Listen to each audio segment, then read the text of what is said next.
삶을 열어가는 아름다운 신앙간증 오직 주만이의 김명인입니다.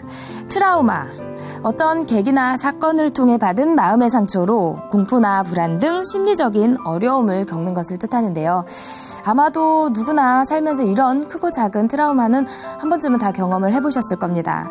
이런 정신적인 아픔을 치료하는 의학적인 방법에는요, 물론 여러 가지가 있지만요, 가장 중요한 부분이 그런 상처와 아픔을 바로 보도록 하는 것이라고 합니다. 피하거나 외면하지 말고 당당히 두려움과 맞섰을 때 비로소 치료가 시작된다고 하는데요. 남편이 5명이나 있었던 사마리아 여인의 상처를 들추고 말씀으로 그녀의 상처를 회복시킨 예수님처럼 말이죠. 혹시 이런 트라우마로 아픔을 겪고 계신 분이 있다면요, 주님 앞에 모든 것을 내려놓고 이 용기를 위해서 기도해보는 거는 어떨까요? 삶을 흘러가는 아름다운 신앙간증 프로그램 오직 주만이, 오늘도 주님을 위해 용기를 낸 아름다운 믿음의 간증들이 준비되어 있습니다.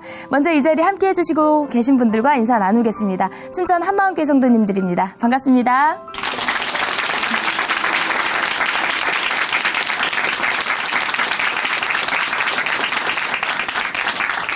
오늘 첫 번째 출연자를 만나보겠습니다. 이번에 만나실 자매님은요, 어릴 때 친구의 죽음, 그리고 동네 어르신들의 죽음을요, 바로 코앞에서 목격을 하셨다고 하는데요. 정말 정신적인 충격이 컸을 텐데요. 어떤 이야기인지 모셔보도록 하겠습니다. 춘천 한마음교회 황승현 자매님, 박수로 모십니다.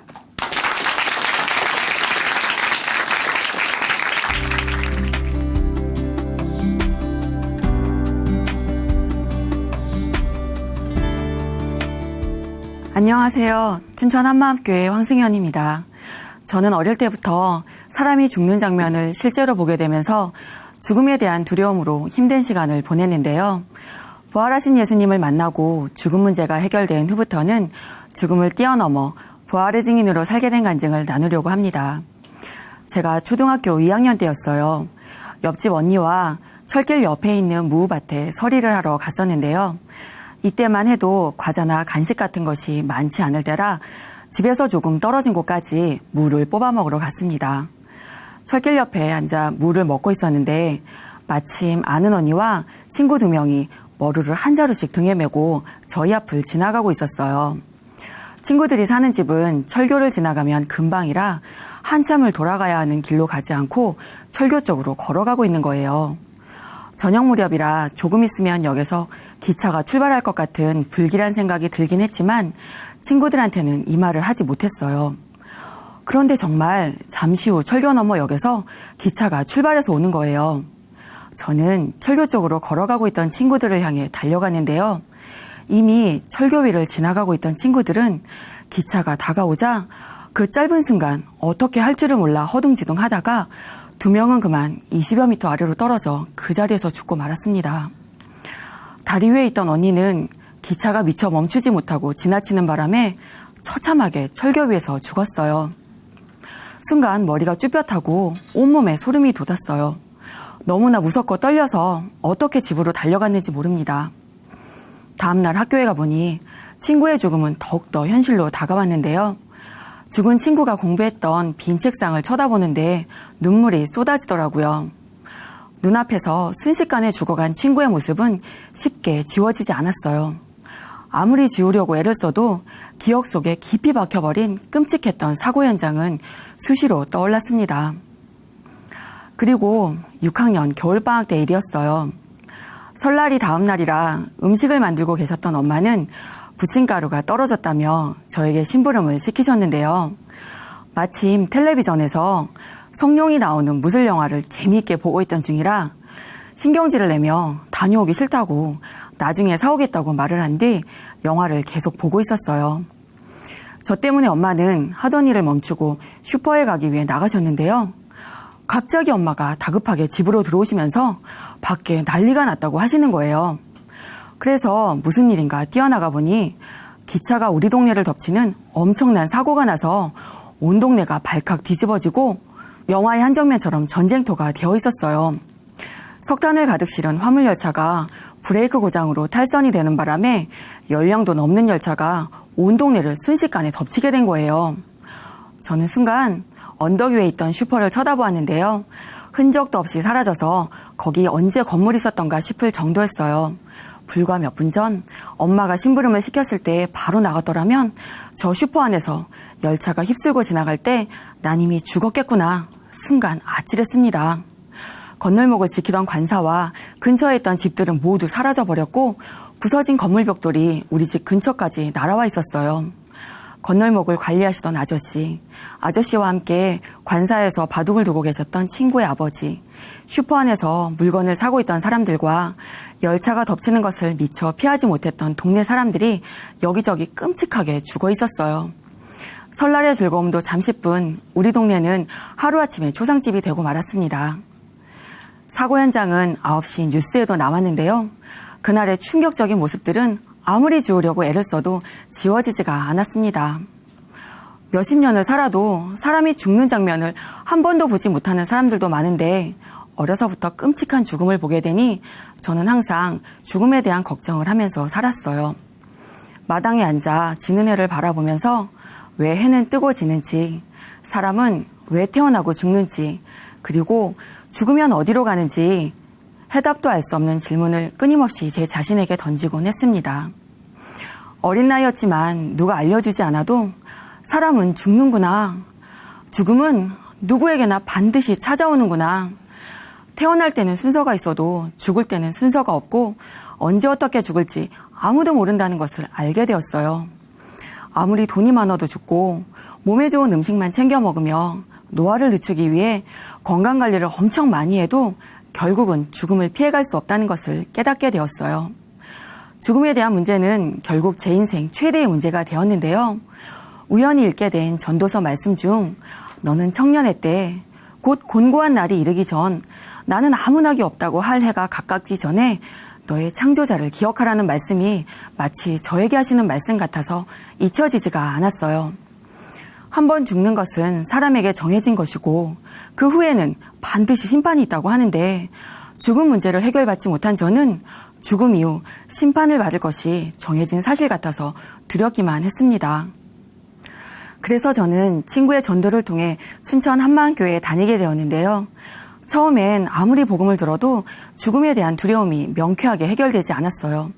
하지만 여기에서 포기할 수는 없었어요. 확신에 찬 지체들의 고백과 간증은 저에게도 될 수 있다는 희망으로 다가왔거든요. 매일 말씀을 읽고 연구하며 매주 예배와 교제를 통해 복음을 반복해서 들었어요. 하루는 집으로 돌아와 요한복음을 읽으면서 예배 때 들은 말씀을 묵상하고 있었는데 갑자기 제 마음이 확 열리면서 2000년 전 예수님 앞에 서 있는 것처럼 말씀이 선명하게 보이는 거예요. 나는 부활이요 생명이니 나를 믿는 자는 죽어도 살겠고 무릇 살아서 믿는 자는 영원히 죽지 아니하리니 이것을 네가 믿느냐? 죽음 문제를 해결받지 못한 저에게 부활과 영원히 죽지 않는다는 말씀은 어둠 속의 한 줄기 빛처럼 너무도 새롭게 다가왔습니다. 마치 단어 하나하나가 살아서 움직이는 것처럼 말이죠. 도대체 예수님이 누구시길래 나사로의 죽음으로 슬퍼하던 마르다에게 이렇게 큰 확신을 주실 수 있는지 이런 예수님이 너무 만나고 싶어지는 거예요. 그러던 중 수련회에 참석하게 되었는데요. 목사님께서 누가 우리를 위해 죽으셨나? 누가 우리를 사랑하셨나? 말씀하시는데 순간 이 두 가지 질문이 제 안에서 떠나질 않는 거예요. 그런데 우리를 위해 죽으신 분, 우리를 생명 걸고 사랑하신 분께 초점이 맞춰지니 십자가에서 누가 죽으셨는지가 보이는 거예요. 예배 중에 한 형제님이 간증을 했었는데요. 예수님이 부활하셔서 하나님이 되시는 순간에 십자가에 달려 죽으신 분이 바로 창조주 하나님이라는 놀라운 사람과 만나게 된다는 간증을 듣는 순간 저는 완전히 무너지고 말았습니다. 십자가에 죽으셨던 예수님이 바로 하나님이셨어요. 예수님은 부활하셔서 자신이 하나님이심을 증명해 보이신 거예요. 제가 그토록 두려워하던 죽음을 창조주 하나님이 당하셨더라고요. 죽기를 무서워함으로 일생에 매어 종노릇하던 저를 살리기 위해 하늘 보좌를 버리고 사람으로 이 땅에 오셔서 죽으시고 부활하셨던 것입니다.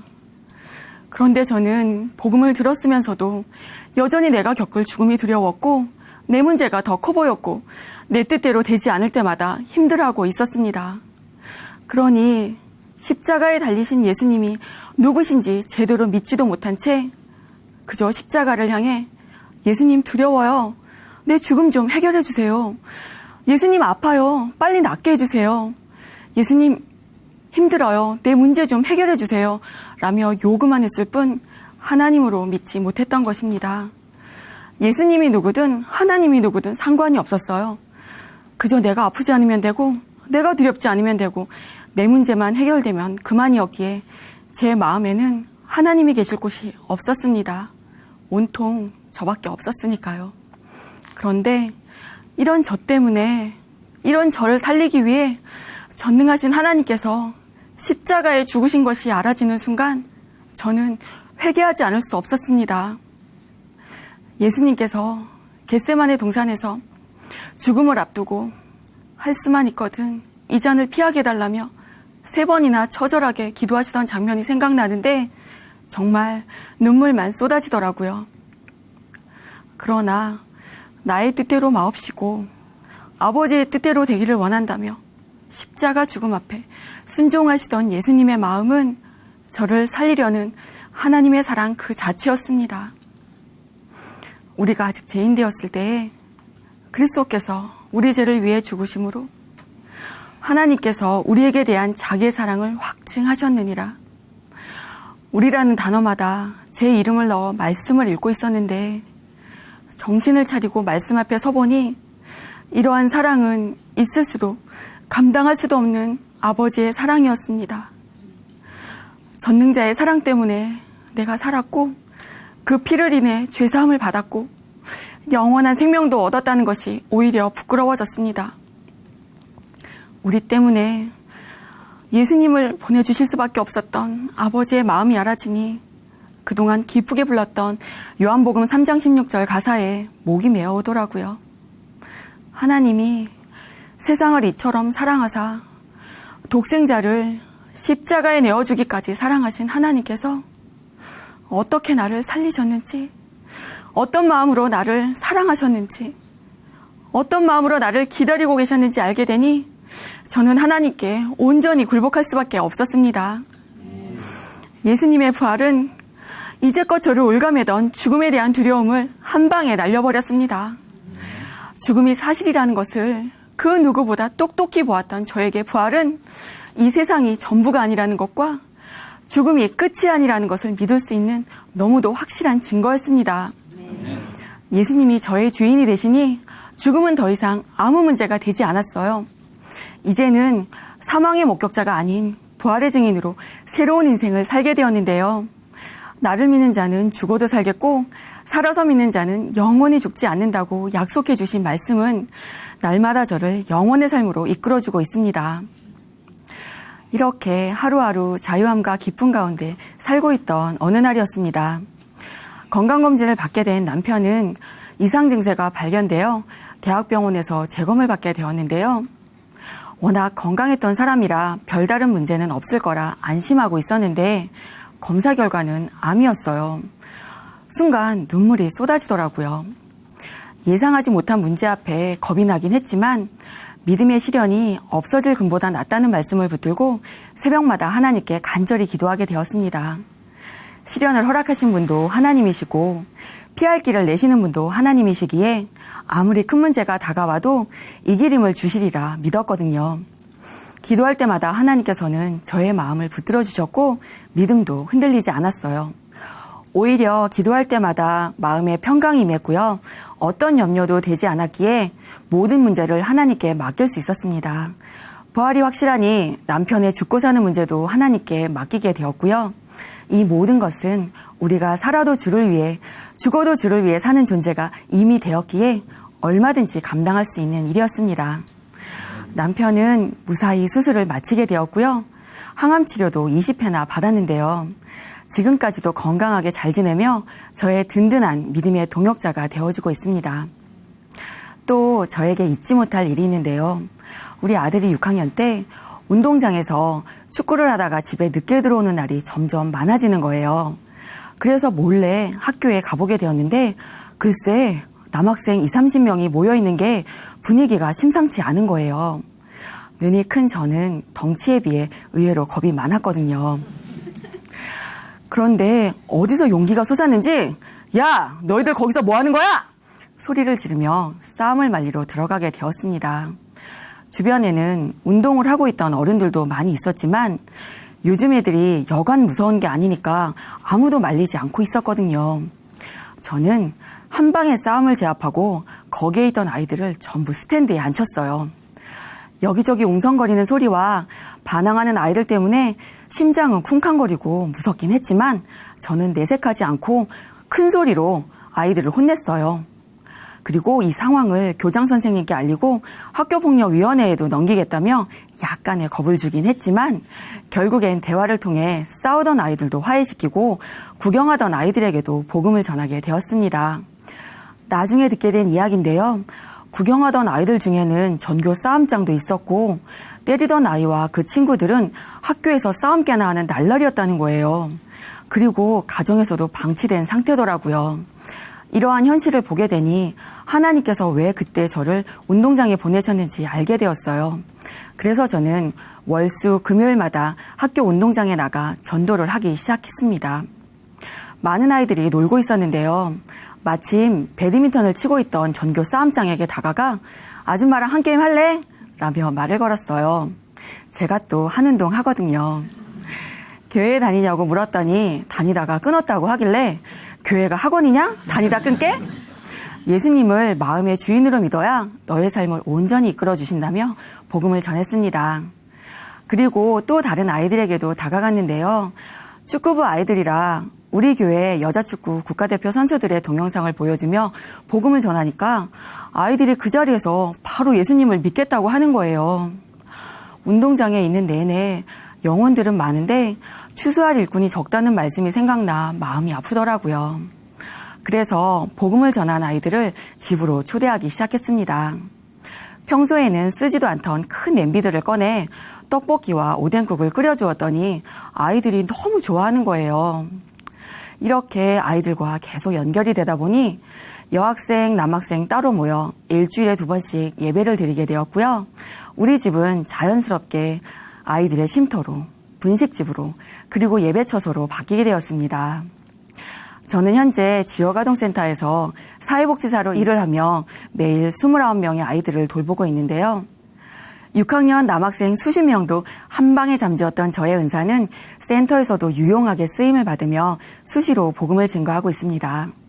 이렇게 부활하신 예수님을 전하는 것이 삶의 전부가 되다 보니 매 순간 발생하는 수많은 문제와 상황 속에서도 예수님만 붙잡으면 다 해결된다는 것을 날마다 경험하면서 살고 있어요. 복음은 기쁜 소식이라고 하잖아요. 이 세상에서 가장 기쁜 소식, 죽음을 이기고 심판을 피할 수 있는 기쁜 소식, 바로 예수님이 부활하셨다는 소식입니다. 저는 부활의 증인답게 예수님만 전하며 기쁘게 살겠습니다. 죽음을 이기고 부활하신 예수님 사랑합니다. 감사합니다.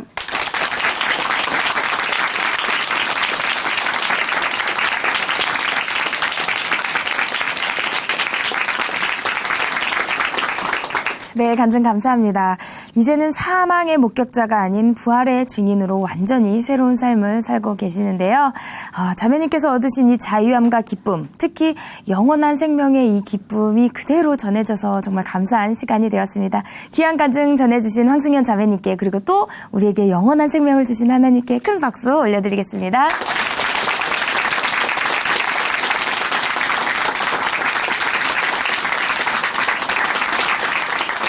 아름다운 믿음의 고백으로 하나님의 은혜를 나누는 오직 주만이 두 번째 출연자 만나보겠습니다. 지금 만나실 자매님은요, 어릴 때부터 남들보다 늘 한 박자 느린 그런 행동을 하셨다고 합니다. 거기다가 눈치까지 없어서 친구에게 핀잔을 듣기도 했다고 하는데요. 스스로는 또 얼마나 답답하셨을지, 지금은 그리고 또 어떤 모습일지 모셔보도록 하겠습니다. 춘천 한마음교회 정다희 자매님 박수로 모십니다.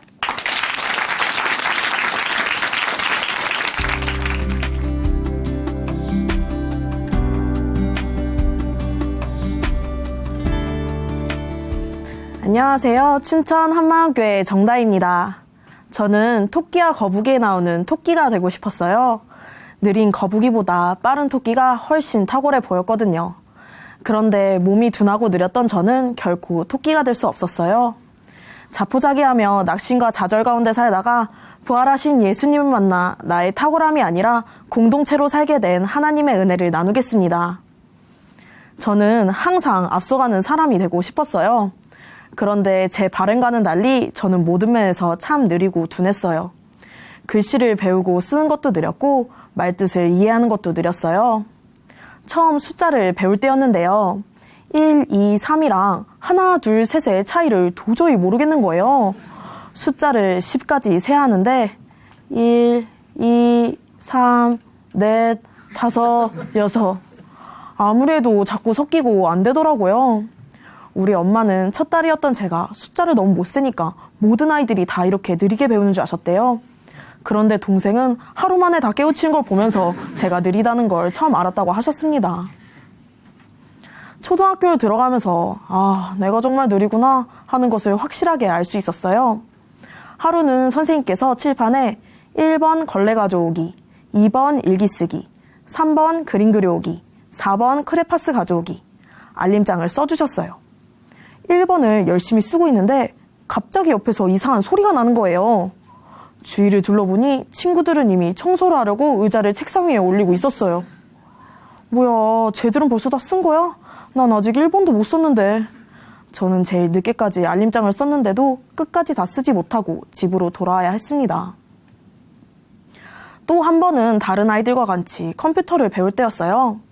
아이들은 처음 타자를 칠 때 보통 1분에 50타 정도를 치거든요. 그런데 저는 1분에 17타를 쳤어요.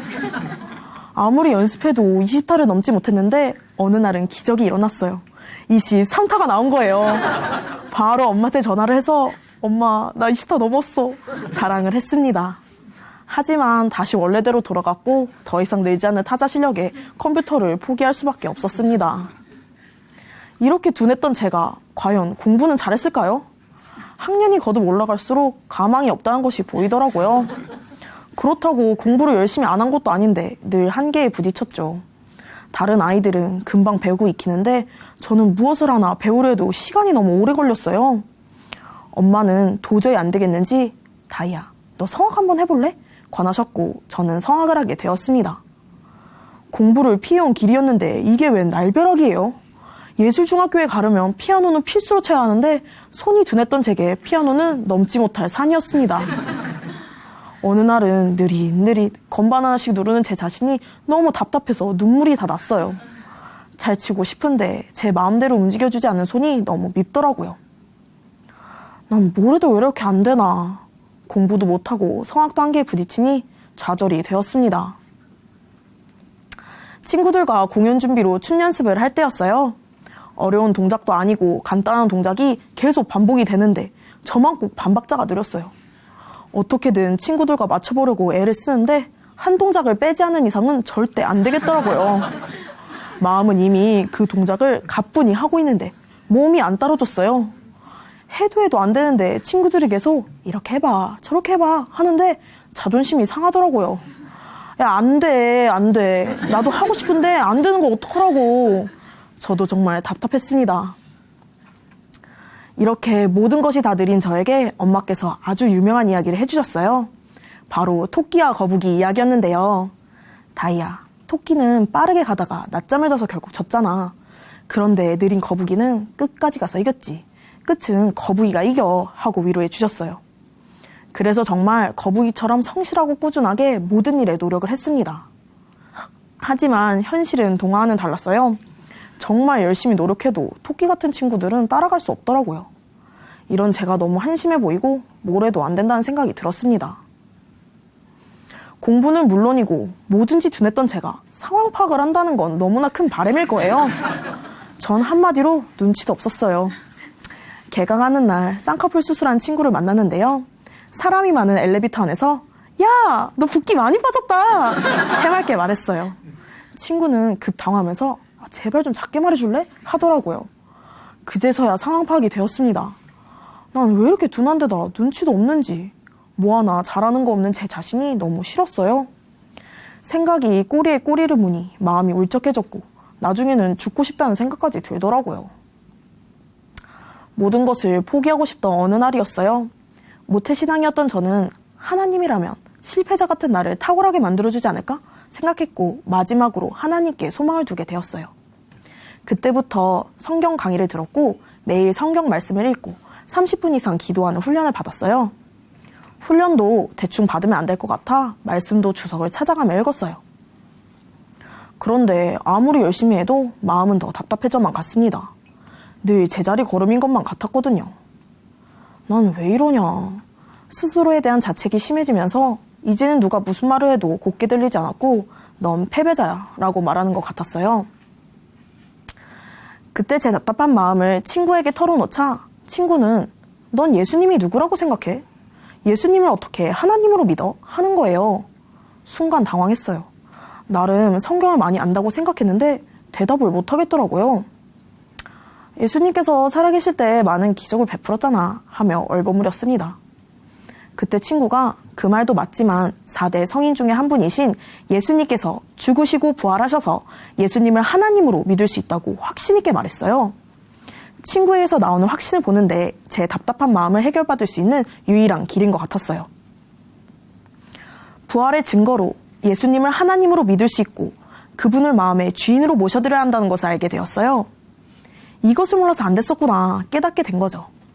이제 저도 탁월해질 수 있다는 생각에 공동체와 함께 말씀, 기도, 전도를 열심히 했어요. 그렇게 함께 하다 보니 뭐가 좀 되는 것 같았어요. 그런데 얼마 지나지 않아 또 시작됐어요. 친구들은 인도도 잘 받고 삶이 변하는데 전 달라진 게 없었어요. 난 아무것도 안 되었다는 생각에 낙심이 되었습니다. 바보, 멍청이, 한심한 인간. 어딜 가나 이렇구나. 답이 없구나. 뭘 해도 안 되는구나. 저는 모든 것을 다 포기해버렸어요. 열심히 노력했는데 늘 항상 나만 안 해주는 하나님이 너무 미웠고 엄청나게 원망했어요. 정말 억울했습니다.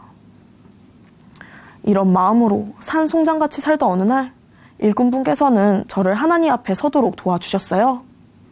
일꾼은 저에게 인격적으로 만남이 있어야 한다고 하셨어요.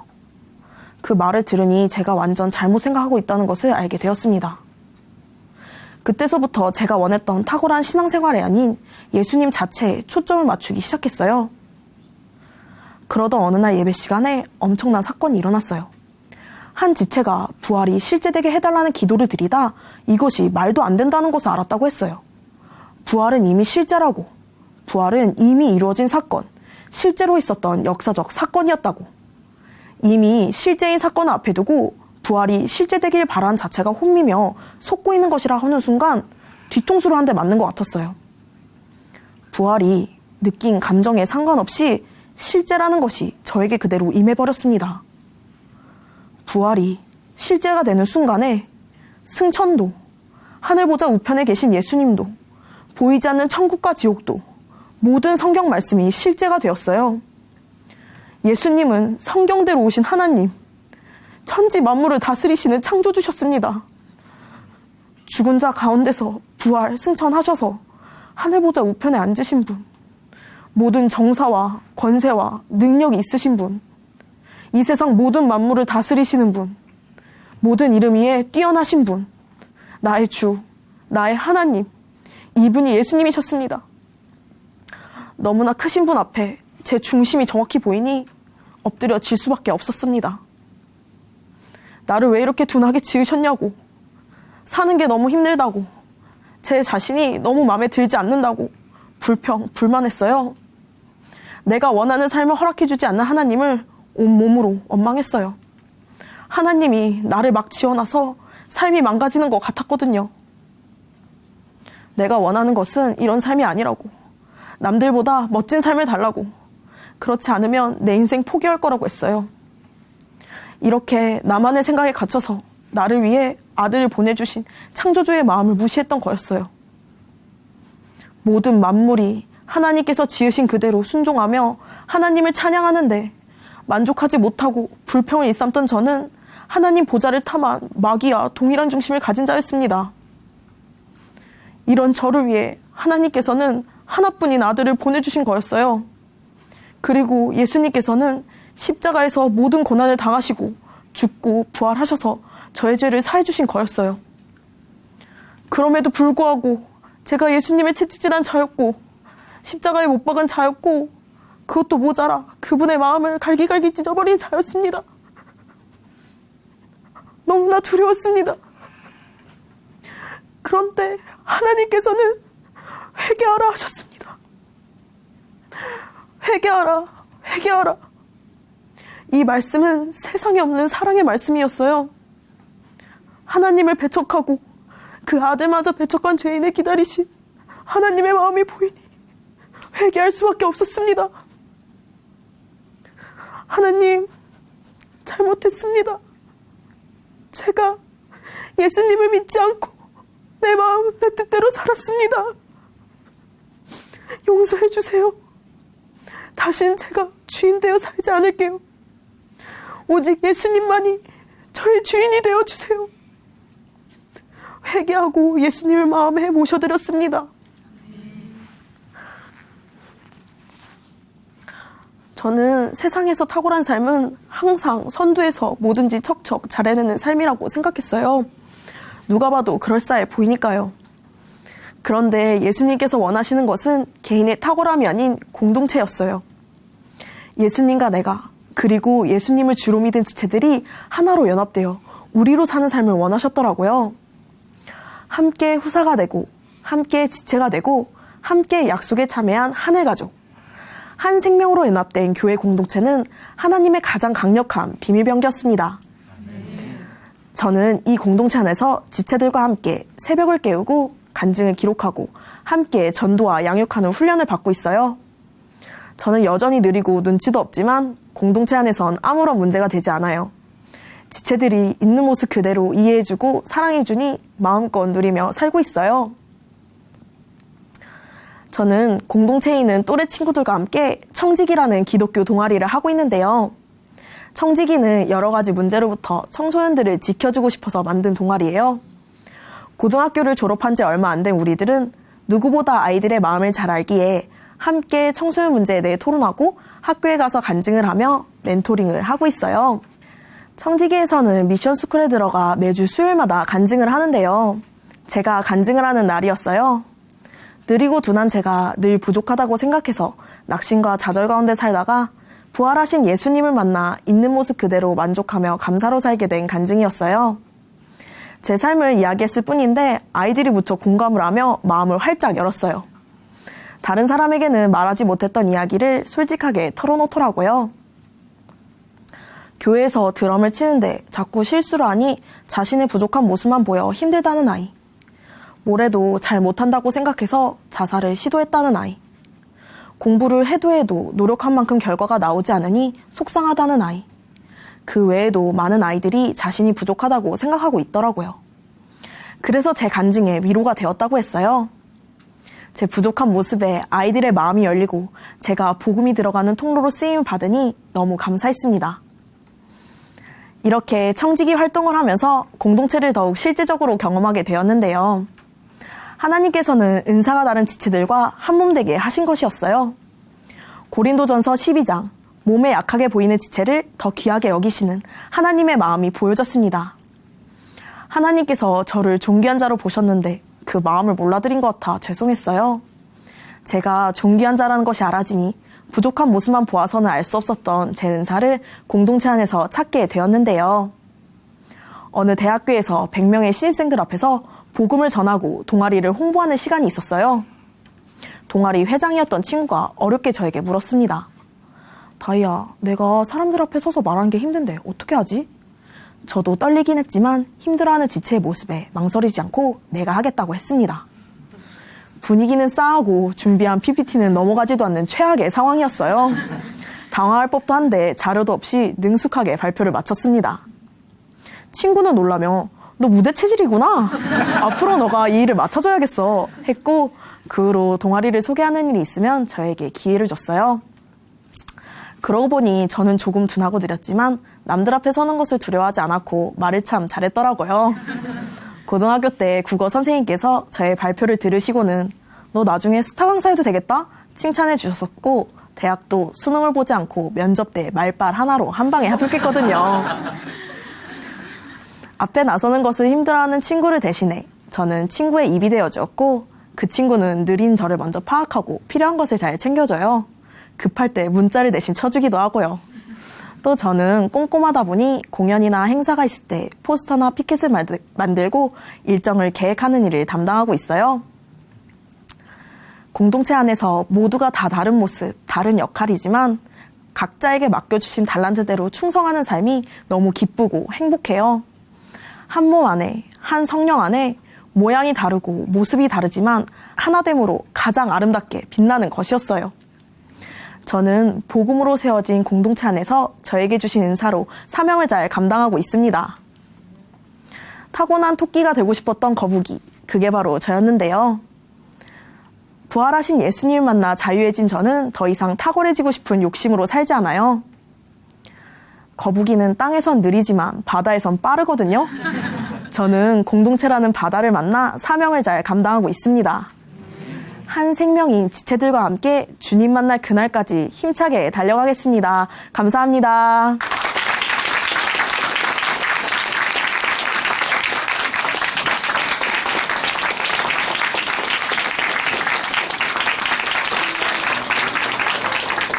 네, 간증 감사합니다. 늘 토끼가 되고 싶었던 느림보 거북이 자매님이 부활의 주님을 만나면서 정말 이 땅의 토끼가 아닌 영원한 나라, 주님의 바다에서 자유롭게 헤엄치는 거북이가 되셨습니다. 또 귀한 은사까지 발견하게 되셨는데요. 패배자가 아닌 진정한 승리자로 영원한 날에 우뚝 서신 자매님께 귀한 간증 들려주셔서 감사하다고 다시 한번 큰 박수 보내드리겠습니다.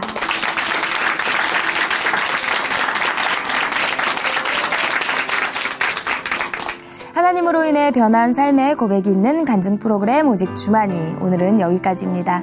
지금까지 함께해 주신 춘천 한마음교회 성도님들 그리고 시청자 여러분 감사드립니다. 오늘도 예수님께서 주신 사랑으로 승리하는 하루 보내세요. 감사합니다.